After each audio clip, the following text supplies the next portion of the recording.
নমস্কাৰ, কি খবৰ গাইজ? আশা কৰোঁ ভালে আছে আৰু গাইজ মোৰো ভালে আছে।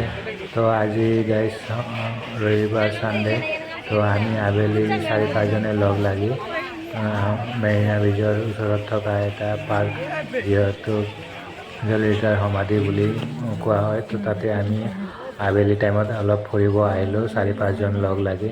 আৰু দেখিলোঁ ইয়াতে ইমান মানুহ ভৰ্তি হৈ আছে, তো ভাল লাগিছে ইমান মানুহ থকাৰ কাৰণে। আৰু ইমান ধুনীয়াকৈ ইয়াতে চাফ চিকুণ কৰি ৰাখিছে, তো সেইটো কাৰণেও ভাল লাগে। তো এইফালে ইমান ধুনীয়াকৈ দেখিছেনে গাইজ।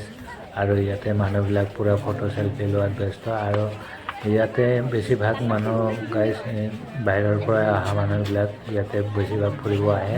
আৰু গাইজ এইফালে জলিতাৰ যোনটো সমাধিটো গাইজ আপোনালোকক দেখাই আছোঁ, ভিডিঅ'টো চাই থাকক। আৰু গাইজ ভিডিঅ'টো ভাল লাগিলে লাইক কৰিব, শ্বেয়াৰ কৰিবলৈ নাপাহৰিব। তো ইউটিউবত চাই আছে যদি ছাবস্ক্ৰাইব দিব, আৰু ফেচবুকত চাই আছে যদি পেজটো ফ'ল' কৰি দিব। তো নতুন এনেকুৱা ভিডিঅ' পাই থাকিব। আৰু দেখিছে গাইজ এইটো হৈছে জলিতাৰ সমাধি। তো গাইজ আজি ভিডিঅ'টো ইমানতে, বাই বাই।